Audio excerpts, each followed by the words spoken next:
Olá, alunos do nono ano. Vamos a mais um estudo. Partiu. Vamos estudar? Bora lá?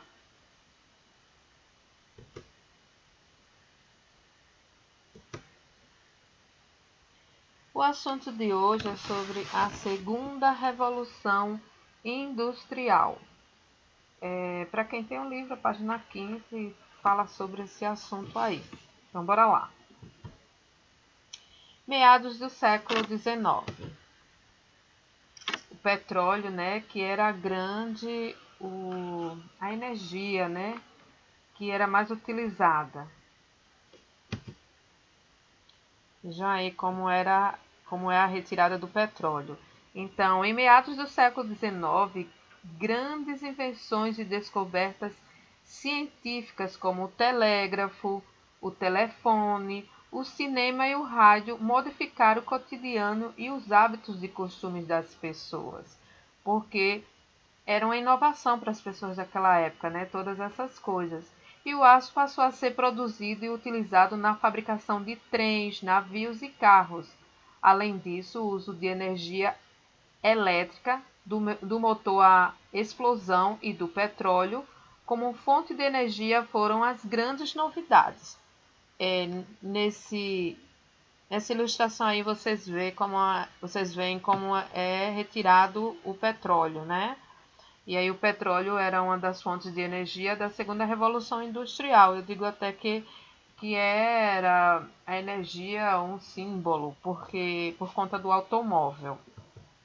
Aí vocês veem o motor a explosão, que é o tipo de motor que é utilizado nos automóveis. Aí você vê aí como funciona, né? A partir da explosão é que vai girando e o motor vai funcionando. E essa explosão ela é feita com combustível que é o petróleo. Vamos ver aí a ocupação do espaço geográfico, né? A expansão das indústrias. Então, o surgimento de novas tecnologias está diretamente relacionado às formas de ocupação do espaço geográfico. As inovações desse período estimularam a expansão das indústrias, pois permitiram a utilização de máquinas cada vez mais eficientes e promoveram uma nova fase de urbanização. Esse período ficou conhecido como Segunda Revolução Industrial e ocorreu na Europa e nos Estados Unidos. Então, vocês vejam aí nesse mapa a expansão das indústrias, né? Os locais onde a indústria foi mais, ela conseguiu se expandir melhor. Vejam aí na América do Norte, né, na parte do Nordeste dos Estados Unidos, numa partezinha aí no México, na América do Sul a gente vê aí em São Paulo e também uma parte em Buenos Aires na Argentina e também no Uruguai. A Europa quase toda, vejam aí, e uma parte do leste europeu, o sul da África, né, que no país da África do Sul, parte da China, o Japão e também na Oceania, na Austrália. Então, foram as partes mais se expandiram, que foi expandido a indústria, certo? A urbanização, né? Daí, como veio a indústria, as cidades começaram a se urbanizar e aí elas foram crescendo cada vez mais. As pessoas saíam do campo para ir para as cidades e as cidades foram crescendo cada vez mais, se urbanizando todo o país. As pessoas saindo do campo para a cidade e as cidades foram crescendo, né? Como você vê essa ilustração aí no Rio de Janeiro, quando não tinha nada e foi aparecendo a cidade. E aí foram cada vez mais pessoas indo para as cidades e a cidade foi crescendo cada vez mais. Só que a partir daí aconteceu um outro problema, porque a urbanização trouxe muitas pessoas do campo para a cidade E aí essas pessoas às vezes não tinham para onde ir. Elas não tinham condições financeiras para ter uma casa e muitas vezes elas eram atraídas, né, pelas indústrias, pela qualidade de vida das cidades, achando que ia ter mais médicos, mais escolas e iam ter uma vida melhor. Mas só que aí não aconteceu isso, né? O que aconteceu é que começou a se formar favelas, né? Favelas foram cada vez mais crescendo nas cidades com esse processo de urbanização, porque não tinha estrutura para receber tantas pessoas do campo.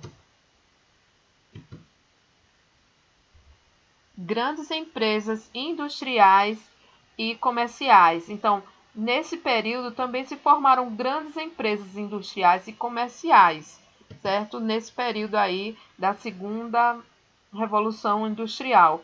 E houve a inserção de pesquisa científica nas atividades produtivas, como forma de promover o desenvolvimento tecnológico, aumentar a produtividade e desenvolver produtos e mercadorias. A gente vê aí, ó, as mercadorias da época, né, de empresas, grandes empresas, veja aí, ó, Omo, Aveia, Ninho e outras que a gente às vezes hoje em dia nem tem mais, né? Mas ainda tem aqui Balduco. Se vocês derem uma olhada, vocês vão ver aí que algumas a gente conhece ainda, né? Aí nesse momento, os bancos apareceram como importantes financiadores das atividades produtivas. Então, vejam aí também que nesse mapa aí, no caso, a gente vê essa questão também da urbanização. Aí são as megacidades com mais de 10 milhões de habitantes em 2030, tá? Isso aí cada vez mais crescendo, mas a partir desse momento, da segunda revolução industrial, foi que começou o processo de urbanização e as cidades começaram a crescer. E aí tem uma ideia de como essas cidades vão ficar no futuro. São os locais onde tem as cidades, as megalópolis, né? Cidades que são agrupadas, no caso, várias cidades formando uma megalópole. Então, vocês veem aí como o mundo vai crescendo, a urbanização cada vez mais, e a partir desse processo das revoluções industriais, o mundo foi cada vez mais se urbanizando. O capitalismo financeiro. Como eu falei, né, nesse período se formaram grandes empresas industriais e comerciais, e houve a inserção da pesquisa científica, não foi isso? Mas nesse momento também, grandes bancos também apareceram como importantes financiadores das atividades produtivas. Assim, a fase industrial do capitalismo deu lugar à etapa do capitalismo financeiro, porque primeiro veio aquele monte de empresas lá que a gente viu, dos produtos, né? Mas depois veio o capitalismo financeiro, ou seja, os bancos oferecendo produtos também às pessoas. Daí foi que começou as dívidas das pessoas, porque as pessoas iam procurando coisas, como vocês estão vendo aí, I need money, ou seja, eu preciso de dinheiro, eu preciso pagar uma conta, eu preciso comprar um carro, eu preciso de médico, eu preciso comprar uma casa.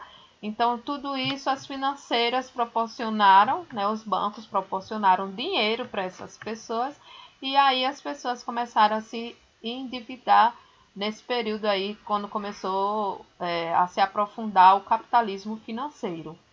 Vocês vejam aí, tá? As perguntas estão em inglês, mas dá para entender. Ó, meu carro quebrou, my car is broken. Ó, meu gás, várias situações aí que as pessoas precisam de dinheiro. Então, o capitalismo financeiro, ela aparentemente veio como ajuda, né? É um produto, vários produtos, veio como ajuda, mas no final das contas muitas pessoas se endividaram.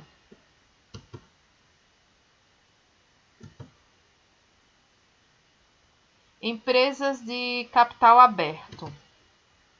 Então, essas empresas de capital aberto, elas têm muitas ações na Bolsa de Valores, né? Vocês veem aí nessa foto, mostra aí a Bolsa de Valores, como é aí que funciona, muita gente, muitos aparelhos onde há compra, venda de, no caso as empresas oferecem, né, essas ações, e aí nesse local é onde há essa compra e venda desses produtos. Esse movimento, né, no caso do capitalismo financeiro, foi impulsionado pelo surgimento das empresas de capital aberto, ou seja, que negociam suas ações na Bolsa de Valores, permitindo a formação de grandes corporações internacionais nos setores industrial e comercial. Então, as empresas abriram seu capital e começaram a vender suas ações para outras pessoas também ter um pedacinho daquela empresa. Então, essas vendas e compras é feita através da Bolsa de Valores. Olha aí, né? Aqui, ó, vender, vender, vender. Então, a Bolsa de Valores é o local onde se negociam ações de empresas.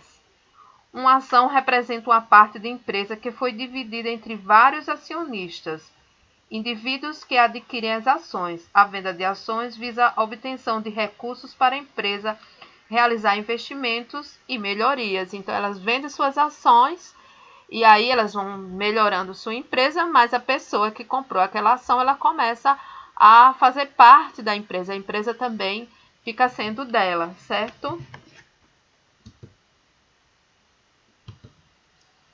E aí a gente vê uma indústria de automóvel em 1939 em São Paulo, né? Na implementação de linha de produção, sistema de montagem de produtores que barateou custos, ampliou a produção e a oferta de bens e mercadorias, porque a partir do momento que começou a se fabricar o automóvel aqui no Brasil, aí deu para baratear os custos disso, né? A expansão da indústria automobilística contribuiu para o desenvolvimento desse sistema de produção em diferentes países. Então, na foto aí você vê a linha de produção de carros em São Caetano do Sul, em São Paulo, em 1939.